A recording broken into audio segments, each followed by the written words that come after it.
শামীম আহমেদ লিখছেন, ভাইয়া আপনার সৎ, নির্ভীক, বস্তুনিষ্ঠ সংবাদ বিশ্লেষণ এর অপেক্ষায় বসে থাকি।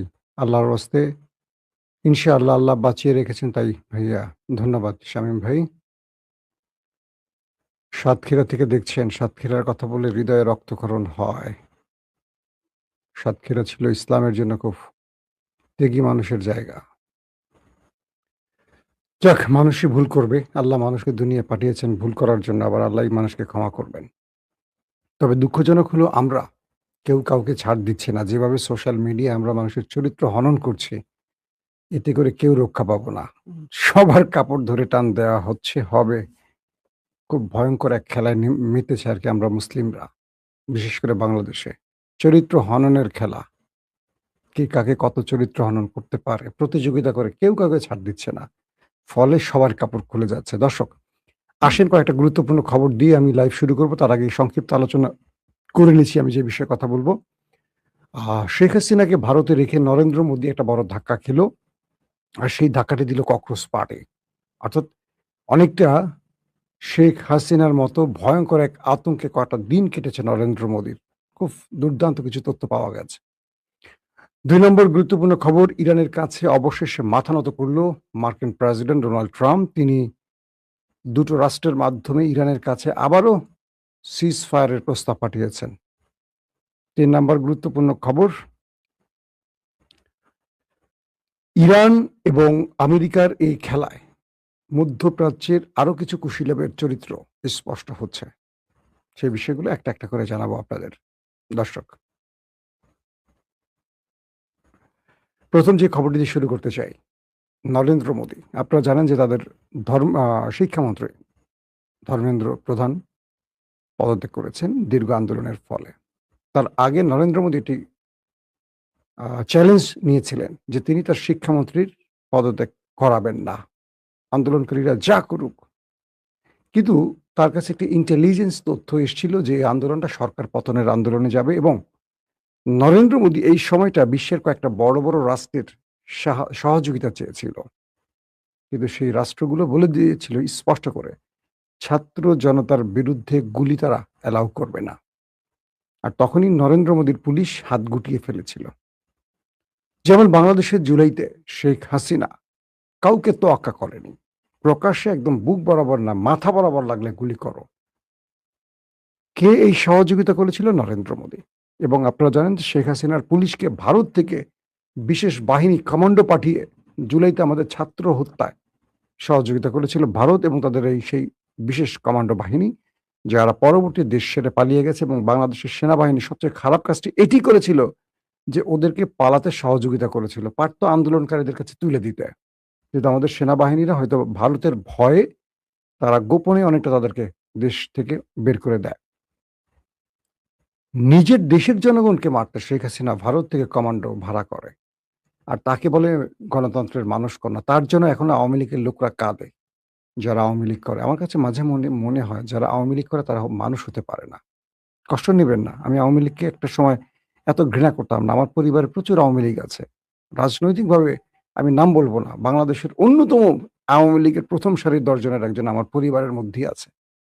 দুঃখজনক হলেও সত্য এ কথাটি বলতেই হয়।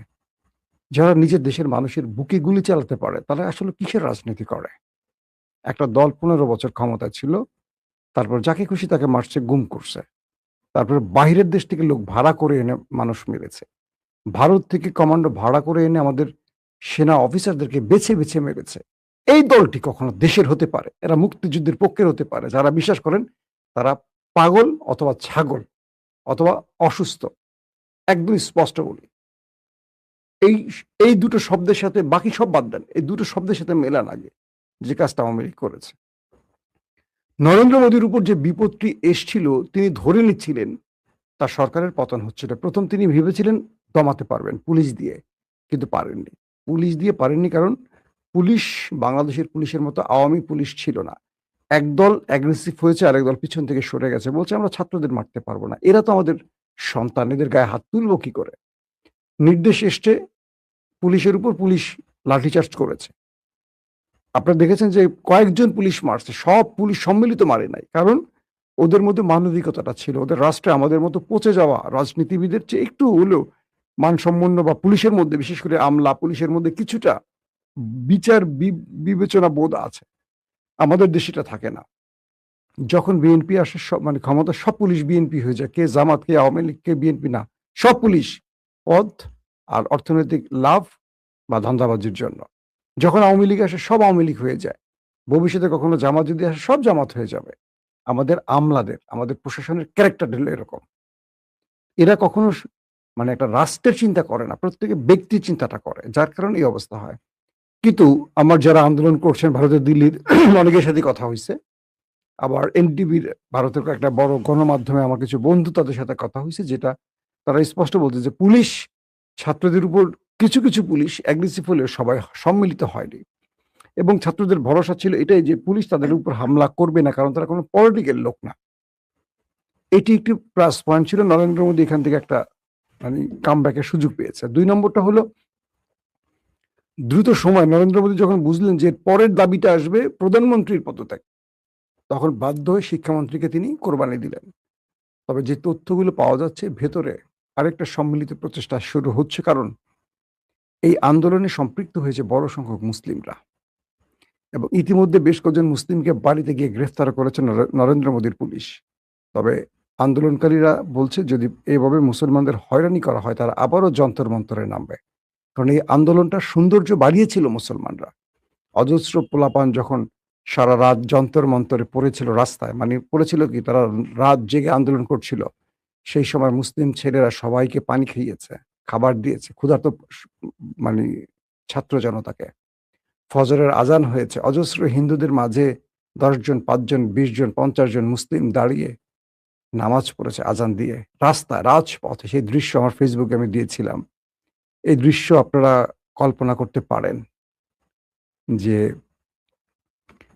একজন মুসলিম হাজারো মানুষের মধ্যে ফজরের সময় উঠে যখন নামাজ পড়ে, সেই দৃশ্যটা কত সুন্দর হতে পারে। আমি একটা ছবি আপনাদের দেখানোর চেষ্টা করব, কথা বলার মধ্য দিয়ে আমি চেষ্টা করছি সেই ছবিটা আমার সিস্টেমে আপনাদেরকে দেখানোর জন্য। তো এই পরিস্থিতির মধ্যে সবাই বলছে যে হিন্দু মুসলিম ভাই ভাই। তাদের স্লোগানটা হলো এরকম যে তারা এই দেশকে ব্রিটিশের বিরুদ্ধে যুদ্ধের মাধ্যমে যে স্বাধীন করেছিল, এখানে মুসলমানদের অনেক বড় অবদান ছিল, তাই কোনো মুসলমানকে গ্রেফতার করতে পারবে না, এমন একটি দাবি এখান থেকে উঠে এসছে। কিন্তু নরেন্দ্র মোদী টার্গেট করছে এখন মুসলমানদের। তিনি বোঝাচ্ছেন যে আন্দোলনটা মুসলিমরা করাইছে, যেমন শেখ হাসিনার টার্গেট ছিল জামাত শিবির, একদম কনফার্ম। দেখেন, আবার দেখেন এই আন্দোলনে জামাতকে জড়ানোর একটা কৌশল ভারতের জি টিভি থেকে শুরু করে প্রচুর গণমাধ্যম বলছে যে জামাত নাকি চিঠি পাঠিয়ে এই আন্দোলনের সমর্থন ব্যক্ত করেছে। মানে কত বড় ফেক নিউজ, এটা ভারতের সব গণমাধ্যম প্রচার করেছে মোটামুটি। তারপরে দেখা গেল এটার হদিস খুঁজে টুজে যে এইসব সব ভুয়া খবর ছিল, এটা জামাতের কোনো মানে রিয়েল চিঠি ছিল না, এটা ওরা নিজেরাই এই ছবি বানায়া জামাতের নামে প্রচার করছে। বুঝতে পারছেন? জামাত এটা অফিসিয়ালি জানাইছে যে এরকম কাজ তারা, বা এরকম কোনো তাদের চিঠি পাঠানো হয়নি আন্দোলনকারীদের উদ্দেশ্যে। এরকম অনেকগুলো বিষয় ছিল। এখন যে অবস্থাটা তৈরি হয়েছে, নরেন্দ্র মোদী এই মুহূর্তে সবচেয়ে বড় বিপদে আছেন। কারণ কি, তিনি ছাত্রদের কাছে পরাজিত হয়েছেন, এবং এই আন্দোলনে তিনি যে হেরে গেছেন এটা স্পষ্ট হয়ে গেছে। এখন যে কোনো সময় নতুন একটা আন্দোলন আসবে। ধারণা করা হচ্ছে বৈষম্য বিরোধী আন্দোলনও ঠিক এরকম একটি সময় গেছে। কয়েকদিনের একটা আমরা হালকা বিরতি দেখেছিলাম। আপনারা স্ক্রিনে দেখতে পাচ্ছেন যে যন্তর মন্তরে সবাই ঘুমিয়ে আছে, এক মুসলিম ব্যক্তি সেখানে নামাজ পড়ছে সামনে একটা চেয়ার রেখে, ফজরের নামাজ। এরকম অজস্র ছবি আমি দেখেছি। এখন যে বিষয়টা তৈরি হচ্ছে যে শেখ হাসিনাকে যেভাবে পতন ঘটিয়েছে, আতঙ্কটা নরেন্দ্র মোদীর মধ্যে ঢুকেছিল, এবং সেই ভয়টা তিনি রীতিমতো আটকে ছিলেন। তিনি বারবার তার ইন্টেলিজেন্সকে ডেকেছেন, তার গোয়েন্দা বাহিনীকে ডেকেছেন, বা তার অভ্যন্তরীণ গোয়েন্দা সেক্টরকে। সবগুলোর পক্ষ থেকেই বলা হয়েছিল সরকার পতনের দিকে যাবে ককরোচ, এবং ককরোচকে একটা মানে বিভিন্ন বিদেশি সংস্থা সহযোগিতা করছে, এরকম তথ্য নাকি আসছিল, ইন্টেলিজেন্স তথ্য। শেষ পর্যন্ত নরেন্দ্র মোদী তার গুরুত্বপূর্ণ ব্যক্তিদের সাথে বসলেন এবং বললেন যে শিক্ষামন্ত্রীকে কোরবানির কোনো বিকল্প নেই, নতুবা ২৪ ঘন্টা যে আলটিমেটাম দেওয়া হয়েছিল সেই আলটিমেটামের পরেই তারা নরেন্দ্র মোদীকে টার্গেট করবে, সরকার পতন শেখ হাসিনার মতো। এবং প্রতিটি রাজ্যে আন্দোলন ছড়িয়ে পড়ার ঘোষণা চলে এসেছিল। তো শেষ পর্যন্ত শেখ হাসিনার অবস্থা থেকে শিক্ষা নিয়ে নরেন্দ্র মোদী খুব দ্রুত সিদ্ধান্তগুলো নিয়েছেন। তারপরও বলা হচ্ছে যে বড় আন্দোলন আসছে খুব শীঘ্রই। নরেন্দ্র মোদীকে এত সহজে পার দিবে না, কারণ নরেন্দ্র মোদী যতগুলো অপকর্ম করছে এখন শুধু লিস্টের সামনের দিকে আসবে, একটা একটা করে সামনে আসবে। এবং নরেন্দ্র মোদী এই প্রথম পরাজিত হয়েছেন, বলা হচ্ছে তার পুরো ফাটল ধরছে। আরেকটি ইন্টারেস্টিং তথ্য দেয় আপনাদের, এটা নিয়ে আমি আলাদা পর্ব করব পরে। আগামী 10 থেকে 15 বছরের মধ্যে ভারত ভাগ হতে পারে। আপনারা মনে রাখবেন কথাটি ভালো করে। 10-15 বছরের মধ্যে ভারতের কয়েকটা রাজ্য ভাগ হয়ে যেতে পারে। ভারত এই ইন্টেলিজেন্স তথ্যগুলো জানে। এই আন্দোলনগুলো মুসলমানদের সম্পৃক্ততা বা বিদেশি সম্পৃক্ততা অনেকগুলো বিষয়কে ভারত এখন খুব গুরুত্বের সাথে নিচ্ছে, এবং যে আন্দোলনটি হইছে লক্ষ লক্ষ মুসলিমরা নেমেছিল, কারণ মুসলমানদের উপর বিজিবির দুঃশাসন এই আন্দোলনের সবাইকে সম্পৃক্ত, শুধু না মুসলিমকে আবার মাঠে নামিয়েছিল। এবং মুসলিমরা মাঠে নামলে সরকার পতন হবে এটা নরেন্দ্র মোদী জানে। যেমন জামাত শিবির মাঠে নেমে শেখ হাসিনার পতন ঘটিয়েছে। এই আন্দোলনটা কিন্তু মূল নেতৃত্ব জামাত শিবির দিয়েছে, কেউ মানুক আর না মানুক এটা শেখ হাসিনা জানে, আর জানি বলেই বিদায়ের আগে তাদেরকে নিষিদ্ধ করে গেছে। আসেন গুরুত্বপূর্ণ ইরানের খবরগুলোতে আসে।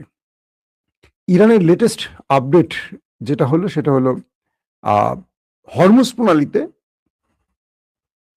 মাইন বিস্ফোরণে আবার তেলের ট্যাঙ্কার বিস্ফোরিত হয়েছে, ধ্বংস হয়েছে। ইরানের গণমাধ্যম জানিয়েছে যে হরমুজ প্রণালীতে নৌ মাইনের আঘাতে একটি তেলবাহী ট্যাঙ্কার বিস্ফোরিত হয়েছে। বিষয়টি কি? ইরান তার হরমুজ প্রণালীতে বিভিন্ন জায়গায় মাইন পুঁতে রেখেছে, আর যেই অঞ্চলে মাইন পুঁতে রাখেনি সেই অঞ্চলগুলোকে সবার জন্য উন্মুক্ত রেখেছে। তো এখন যেটা হচ্ছে যে আমেরিকা ইরানের নির্ধারিত পথের ভিন্ন পথ অবলম্বন করতে জাহাজকে প্রলুব্ধ করছে, যার ফলে ইরান সে অঞ্চল থেকে মাইনগুলো সরায়নি। অর্থাৎ হরমুজের কন্ট্রোল আমেরিকা নেয়ার জন্য চেষ্টাটা করছিল, আর ইরান বলছে না, এটা আমার জলসীমা, আমার কন্ট্রোলে থাকবে। তো আমেরিকার নির্দেশে ইরানের দেখানো পথের বাইরে যারা চলাচল করছেন তারা আক্রমণের শিকার হচ্ছেন, অথবা মাইন বিস্ফোরণে তারা ধ্বংস হচ্ছেন। ঠিক তেমনি একটি ঘটনা আবার নতুন করে হরমুজে ঘটলো, যে হরমুজ প্রণালীতে নৌ মাইন যে আছে পানির নিচে, ইরান যে মাইনগুলো পুঁতে রেখেছিল সেটার বিস্ফোরণে একটি তেলের ট্যাঙ্কার ধ্বংস হয়েছে। ইরানের পররাষ্ট্র মন্ত্রণালয়ের মুখপাত্র ইসমাইল বাঘাই বলছেন, হরমুজ প্রণালীতে সামুদ্রিক যান চলাচলের কার্যপ্রণালী নিয়ে ওমানের সঙ্গে আলোচনা অগ্রগতি হয়েছে। তবে ইন্টারেস্টিং ব্যাপার হলো যে গত 2 দিন আমেরিকা ইরানে কোনো আক্রমণ করেনি, কারণ আমেরিকা সর্বশেষ ইরানের হাতে ধোলাই খেয়ে তারা পাকিস্তান এবং কাতারের মাধ্যমে মধ্যস্থতার জন্য আবারও প্রস্তাব পাঠিয়েছে, এবং এই দুটো দেশ ইরানের হাতে পায়ে ধরে কোনো রকম রাজি করানোর চেষ্টা করছে। তো আমেরিকা যখন 2 দিন আক্রমণ করেনি, ইরানও পাল্টা আক্রমণ করেনি। তবে কয়েকটি তথ্য, মার্কিন তথ্য আসছে এরকম যে আমেরিকার প্রতিরক্ষা ব্যবস্থা মোটামুটি ধ্বংস করে ফেলেছে। ইরান দাবি করছে 200-র অধিক মার্কিন সেনাকে তারা ওপারে পাঠিয়েছে, আইআরজিসির দাবি। ইরানের রাডার সিস্টেমগুলো অকেজো হয়ে গেছে, প্যাট্রিয়ট থার্ড অকেজো হয়ে গেছে, মিসাইল স্টোরেজ ধ্বংস করে ফেলেছে, তাদের নতুন আসা ড্রোনগুলোকে ধ্বংস করে ফেলেছে, হেলিকপ্টার ধ্বংস করেছে, যুদ্ধ বিমান ধ্বংস হয়েছে।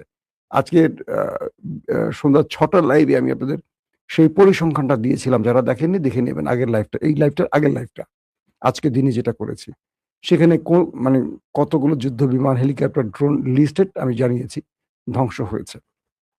এগুলোর পর ডোনাল্ড ট্রাম্প আসলে আর কিছু করতে পারছিলেন না। ডোনাল্ড ট্রাম্প এই যুদ্ধটা আসলে একটা জিনিস আপনাদের বলি, যুদ্ধটা কিন্তু ডোনাল্ড ট্রাম্প চাচ্ছে না, ইসরায়েল চাচ্ছে। আমেরিকার মধ্যে কয়েকটা গ্রুপ ভাগ হয়ে গেছে, যেমন ধরেন মার্ক রুবিও,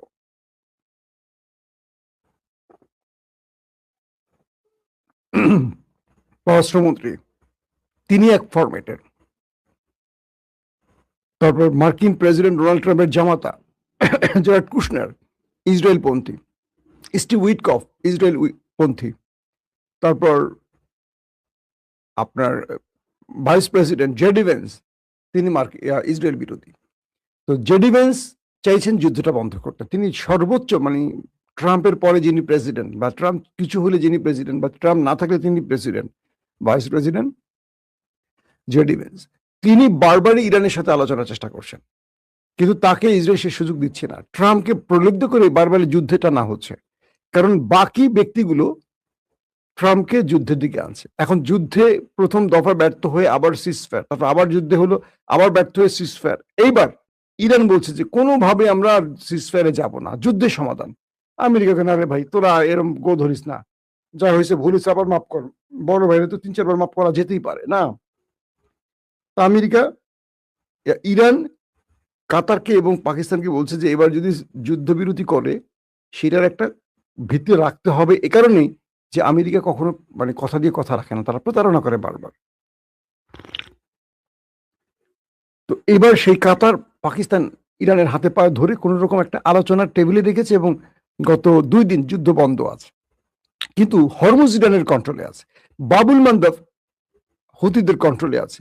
সৌদি আরবকে পাইলে পিটান শুরু করতেছে, লোহিত সাগরে সৌদির জাহাজ উড়াই দিল আজকে। আপনারা জানেন যে আহ সৌদি আরবের 2টো গুরুত্বপূর্ণ শহরে আরামকো যে তেলের কূপ, সেটাতে ব্যাপক অ্যাটাক করেছে। সেই অ্যাটাকের ফলে সৌদি আরব মনে করেন আজকে অনেক বড় রকম কি বলবো জিজান এবং ইয়ানবুতে ভালো রকম ভেলকি দেখছে। ইয়েমেন যে ব্যালিস্টিক আর ক্রুজ মিসাইল আর ড্রোন মারছে, সৌদির তেল কূপগুলো সব জ্বলে মানে পড়া শুরু করছে এবং বলছে যদি সৌদি নেক্সট টাইম ইয়েমেনে আর কোনো অ্যাটাক করে তাহলে একটা তেল ক্ষেত্র আমরা রাখবো না। কে বলছে এটা? ইয়েমেন বলছে। তো এই পরিস্থিতির মধ্যে এখন ডোনাল্ড ট্রাম্প ইরানের সাথে আলোচনা করছেন, আবার হুমকি দিচ্ছেন কিন্তু আবার আলোচনা টেবিলে থাকছেন। মানে হুমকি দিচ্ছেন কি বড় হামলা করব। কিন্তু কাল রাতে আরেকটা ঘটনা পেলাম যে আরেকটা আক্রমণের প্ল্যান করছিল, কিন্তু মার্কিন চিফ অফ স্টাফ ডেইন কেন তিনি এই যুদ্ধটাকে আর আগাতে দেননি। বলছেন মিস্টার প্রেসিডেন্ট, এই যুদ্ধটা শুরু হলে আর থামার কোনো সুযোগ নেই। দর্শক, আরেকটি ব্রেকিং খবর আছে আমাদের কাছে, কয়েকটা গাজা নিয়ে তো ব্যাপক ঝামেলা করতেছে। ইরানের একটা তথ্য আসছে এরকম, তাদের সামরিক বাহিনীর হাত ধরে যদি আমেরিকা স্থল বাহিনী কখনো ইরানে ঢোকে, সেক্ষেত্রে আমেরিকার পরিণতি কি হতে পারে। কয়েকটি তথ্য এই ব্যাপারে ইরানের মেইন নিউজ প্রকাশ করেছে, আমি দেখলাম পুরো একটা বড় ডাটা তারা দিয়েছে। তারা বলছে যে আমরা অপেক্ষায় আছি আমেরিকা কখন আসবে, তাদের স্বাগত জানাবো, কিন্তু আমেরিকাকে এটুকু মনে রাখতে হবে তারা এখান থেকে ফিরে যেতে পারবে না। কারণ এই যে বিশাল অঞ্চলটা ইরানের যে জলপথ মানে যেখানে প্রবেশ করবে, এটা তাদের জন্য একটা জুয়া খেলা হবে আমেরিকার জন্য। মানে এখানে তারা ভৌগোলিক ভাবেই আটকে পড়ে যাবে। প্রতিরক্ষা সক্ষমতা, জাতীয় প্রতিরোধ এবং সমগ্র অঞ্চলে যুদ্ধ ছড়িয়ে পড়ার একটা সম্ভাবনা তৈরি হবে। পাশাপাশি আমেরিকা এই মরণ ফাঁদ বা চোরাবাড়ি থেকে ফিরে যেতে পারবে না, এমনটিও বলছে বিভিন্ন রাজনৈতিক ব্যক্তিরা এবং মার্কিন পেন্টাগন, এটা তাদের জন্য চোরাবালি হবে ইরানের স্থল অভিযান। তো সবকিছু মিলে ইরানে আক্রমণের শেষ জায়গাটি এখন আলোচনার মাধ্যমে আবার ব্রেক দিছে। আর ইরান বলছে আমেরিকাকে যে হরমুজে তুমি থাকতে পারবা না, আমি তোমাকে যে শর্ত দিয়েছি সেই শর্ত তোমাকে মানতে হবে। আর তুমি যদি মনে করো আর 10-12 দিন বিরতি দিয়ে আবার ফিরে আসবা যুদ্ধে, আসতে পারো, আমি তোমাকে স্বাগত জানাই। মানে আমেরিকার একটা প্রচেষ্টা আছে যে তারা আবার ফিরে আসতে পারে। কিভাবে? এখন তাদের অস্ত্রে টান পড়ছে, সেনাবাহিনীর প্রচুর সদস্য মারা গেছে, তো 10-12 দিনের একটা রেস্ট নেবে, এই জন্য যুদ্ধবিরতি। আগেরটাও তাই করছে। এটা ইরান বোঝে। তো ইরান বলছে যে তোমাদেরকে আমরা স্বাগত জানাই, তোমরা যে কোনো ভাবে আসো, কিন্তু আমরা তোমাদেরকে মানে বারবার এই সুযোগ দেব না। আসলে ঘটছে কি পর্দার অন্তরালে, 2 মিনিটে বলি। মার্কিন প্রেসিডেন্টের কাছে কিছু তথ্য আসছে। ডেইন কেন যখন নির্দেশ পেয়েছেন ট্রাম্পের আক্রমণে, তখন তারা বলছেন যে ইরান, সৌদি আরব সহ কয়েকটি দেশে ম্যাসিভ আক্রমণের প্ল্যান করছে। অর্থাৎ এই যে হুতিদের নামিয়ে দিল, তার পেছনে কিছু কারণ আছে। আমেরিকাকে বলছে যে কাতার, কুয়েত, বাহরাইন, জর্দানে মার্কিন ঘাঁটির আর কিছু নাই। তারা নতুন নতুন ড্রোনগুলো আনছে, কোটি কোটি টাকা দামের ডলারের যে ড্রোন, সব খেয়ে ফেলাইছে ইরান। প্রতিরক্ষা ব্যবস্থা খেয়ে ফেলছে। ইরান আক্রমণ করলে আমেরিকা দেখতে পাচ্ছিল না, রাডার সিস্টেম অকেজ হয়ে গেছে, চোখ বন্ধ করে দেখবে কি করে। তো মার্কিন প্রতিরক্ষা ব্যবস্থা এত দুর্বল হয়েছে যে ইরান টার্গেটে হিট করলে গুলি লেগে যাচ্ছে, যেখানে মারছে সেখানে লেগে যাচ্ছে। পাশাপাশি চীন, রাশিয়া তো তাদেরকে স্যাটেলাইট তথ্য দিচ্ছে, তাদের সিআই গোয়েন্দারা যেখানে যাচ্ছে সেখানে টার্গেট করে ড্রোন অ্যাটাক করতেছে ইরান। এরপরে ট্রাম্প হতাশ হয়ে পড়ছে যে আসলে কিছু করার নাই। এখন তার জন্য যে কোনোভাবে সিজ ফায়ার করে কোন রকম তার বেজের লোকগুলোকে বাঁচানো, কিছু যন্ত্রাংশ, কিছু যুদ্ধ বিমান কিছু আছে এগুলো সরিয়ে বিশাল ক্ষতি থেকে বাঁচা, এটা হলো ট্রাম্প চেষ্টা। পাশাপাশি আবারও অস্ত্র নিয়ে এসে আরেকটা পাল্টা অ্যাটাক করার প্রস্তুতি আছে তাদের মাথায়। ইরান দুটো সম্ভাবনাই জানে। তো ট্রাম্প এখন পালাচ্ছে একটাই কারণে, তার পেছনে এই মুহূর্তে কেউ নাই। আরবরা তাকে বাঁচাতে পারবে না, আরবরা নিজেরাই বাঁচতে পারছে না। ইউরোপ আসে নাই, ন্যাটো আসে নাই, আবারও একা হয়ে পড়ছে ইসরায়েল। এই যুদ্ধে জড়ায় না, কারণ ইসরায়েল বুঝতে পারতেছে এই যুদ্ধে তারা জড়ালে আমেরিকার মাইলগুলো তাদের পিঠে পড়বে। কারণ ইরান অপেক্ষা আছে, যা আয় তুই ইসরায়েল আয়, তখন আমেরিকাকে ছেড়ে ইসরায়েলকে ধরবে। কারণ ইসরায়েলের জন্যই মূলত তার সবচেয়ে ভয়ঙ্কর মিসাইলগুলো জমা রেখেছে, আমেরিকার জন্য না। আমেরিকাকে ভয় দেখাইয়া গালফ থেকে তাড়াবে, এটা হলো ইরানের টার্গেট, মূল টার্গেট। একদম সহজ বাক্যে, খুব তাত্ত্বিকভাবে আজকে ভিডিওটা করতে চাই, একদম সহজভাবে যারা বোঝেন। ইরানের মূল টার্গেট হলো গালফে আমেরিকাকে পঙ্গু করে দেয়া, যাতে এখান থেকে আমেরিকা চলে যায়। ইতিমধ্যে আল উদাই থেকে তারা সরে গেছে, আরো কয়েকটি ঘাটের দিকে তারা সরে গেছে। আমেরিকাকে এখান থেকে সরিয়ে দিলেই পুরো মধ্যপ্রাচ্য ইরানের কন্ট্রোলে আসবে, আর ইসরায়েল হাতে তালুতে। ইসরায়েল নিউক্লিয়ারের মালিক হলেও ইরানের সাথে পারবে না, কারণ ইসরায়েল যদি নিউক্লিয়ার অ্যাটাকের পরিকল্পনা করে থাকে 2 ঘন্টার মধ্যে ইরানের হাতে নিউক্লিয়ার চলে আসবে। আপনাকে সেটা চিন্তা করতে হবে না। পাকিস্তান দেখ আর কেউ দেবে, ধরেন দিয়ে রাখছে, অথবা ইরান বানায় রাখছে। ইরান বলবে না এখন আন্তর্জাতিক নিষেধাজ্ঞার ভয়। কারণ আজকেও মার্কিন গোয়েন্দা তথ্য বলছে পূর্বের খমেনি নিউক্লিয়ার না বানালেও বর্তমান খমেনি, মুস্তফা খমেনি, তিনি নিউক্লিয়ারের ব্যাপারে আগ্রহী, এটা বোঝা যায়। তো সবকিছু মিলে ট্রাম্প আবারও ইরানের কাছে হেরেছে, ইরান আবারও বিজয় লাভ করেছে। এই বিজয়টা আসলে দুটো বিষয়, একটা হলো সাহসের, একটা হলো ইমানের। যারা বৃহৎ শক্তিকে তোয়াক্কা করেনি, মৃত্যুকে ভয় করেনি, তাদের হুমকিকে ভয় করেনি, তাদের জয় অবশ্যম্ভাবী। আর আমরা মাঠে নামার আগে ভয় পেয়ে যারা বাড়ি ফিরে যাই, আমরাই নাকি সবচেয়ে বড় মুসলমান। কারণ আমাদের বড় বড় ফিরাউলিয়া আছে দেশে, বড় বড় স্কলার আছেন। এই ইরানকে তারা আবার কাফের ঘোষণাও দিয়েছেন। মাশাল্লাহ বলেন নাকি নাউজিবিল্লাহ বলবেন? বাংলাদেশে এই আলেমগুলো বাংলাদেশে ইসলামটাকে ধ্বংস করছে, মানেন আর না মানেন। আমি বাংলাদেশের খুব কম স্কলারকে মানি, আমার সব ইন্টারন্যাশনাল স্কলারের বাইরে। এখন বললেন মাসুম ভাই এটা কি বলেন? এরা মানুষের আকিদা এটা সেটা বলে বিভাজিত করে রাখছে। যে দেশের আলেমরা এক টেবিলে বসে একসাথে নাস্তা করতে না পারে, সেই দেশের আলেমরা ইসলামের কি খেদমত করবে? এই একটি প্রশ্ন মাথায় আনেন, ব্যাস সব উত্তর মিলে যাবে। আল্লাহ হাফেজ।